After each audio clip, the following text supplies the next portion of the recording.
You're listening to musician, author, and educator Bobby Borg, breaking down music, business, and marketing basics so they stick. Hey everybody, my name is Bobby Borg and welcome to USC's DIY podcast studio. And the topic for my discussion today is Pro Tools versus Logic.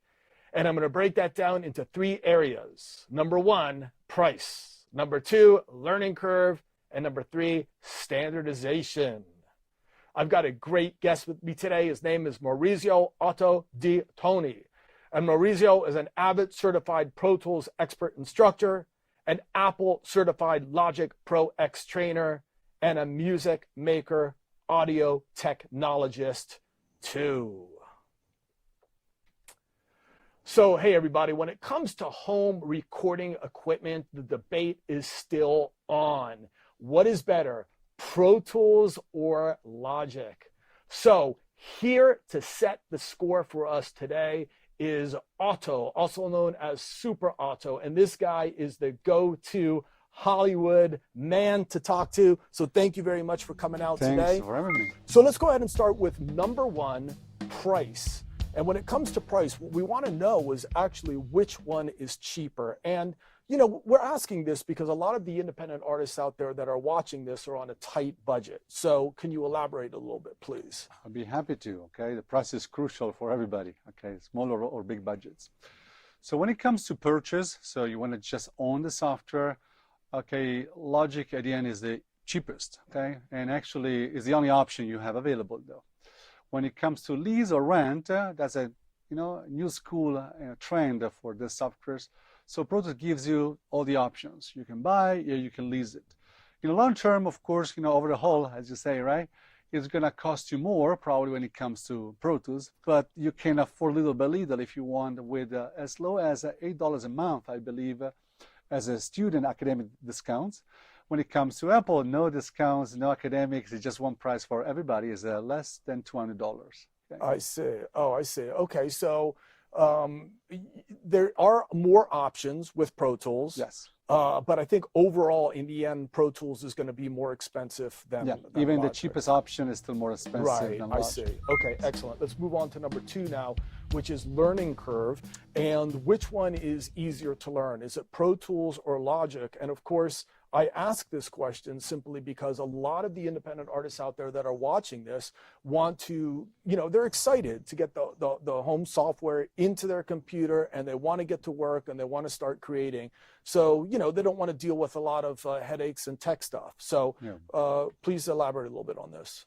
Yes, the learning curve, I like to say to my clients, my students, everybody I'm coaching, mentoring to, okay, is quite the opposite. So when it comes to Logic, okay, you just buy the software, the computer in only an hour or so. You can play around already, you can get things out of it. Of course, you might want some formal training, but you can move relatively quick at the very beginning.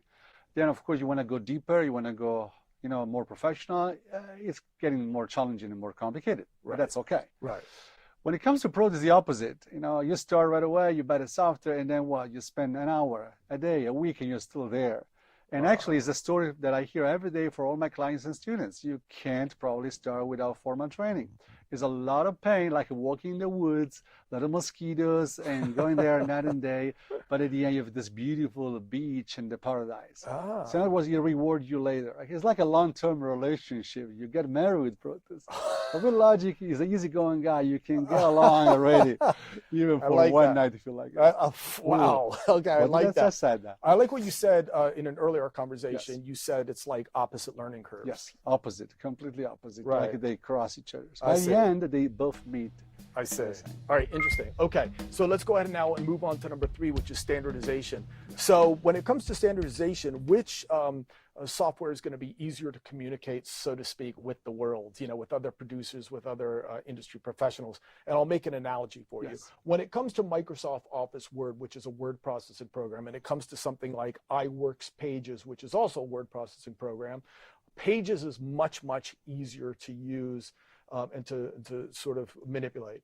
But the regular business when you go to internship or when you go to work, is more likely going to ask you to use Word and send files in Word. Sure. So it behooves you to know how to use, obviously, Word.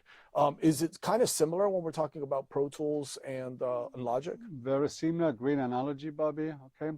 So I would say that, Logic, Apple is kind of course, like the iWork package, so the iWork Pages software. Mm-hmm. Whereas on the other side, of course, we have Pro Tools, which is the Microsoft Word, right. in the example that you made it.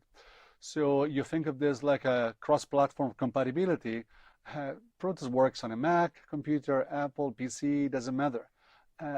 Logic only works on a Mac, and that might be a limitation for some people. Also, don't forget, at the end, it's a matter of, you said, the most spoken language. And I like to consider Logic and Pro Tools, and I would even throw in there maybe another competitor later, Ableton Live, like the English, the Spanish, and the English, Spanish, and Chinese, okay? Indeed, with one of those three, correct me if I'm wrong, in business, you can go pretty far. But once you know the English, especially in the Americas for sure, so you cannot go wrong. I see. And at the end of the day, Pro Tools is your probably main language to go to. I see. No offense for the others. Right? No, of course not. It makes sense. I mean, if you're going to communicate broadly, it makes sense to use Pro Tools. So it sounds like pretty much, and you made a great comparison on the phone with me the other day. You said, if we were comparing a Lamborghini and Mercedes, maybe at the end of the day, we might say the Lamborghini is, it's a more sophisticated, better car, but it's also maybe not the most practical choice on a day-to-day basis. So, this is kind of similar, right? Pro Tools might be more advanced and more sophisticated, but maybe for the independent artist out there watching, maybe not the most practical. I mean, yeah, in a way that you probably are not going to do grocery with a Lamborghini. Right. So I would go right with the Mercedes if I could, right? And Logic is my Mercedes. So at the end, it doesn't sound like a compromise at all. Right, because Mercedes still have more than a decent car. Yeah. And so we're saying you can go wrong. But yeah, in terms of what's the most practical, what's the most, probably affordable, what's the winner at the end? Sure. In a way, yeah, I'm stealing your words, but right. We kind of got an idea, right? Apple Logic seems to be probably the winning. Okay, excellent. So thank you very much. Remember, you guys, Otto, or Super Otto, as he is called, is the go-to guy in Hollywood for this stuff. So please be sure to look him up. So what we talked about today, you guys, is Pro Tools versus Logic, and I broke it down into three main areas: price, learning curve, and standardization. So I hope you enjoyed this clip. So hey everybody, my name is Bobby Borg, and we're just trying to break down music business and marketing basics so that it sticks. Please be sure to check out other clips, and please be sure to comment, like, subscribe, share, etc.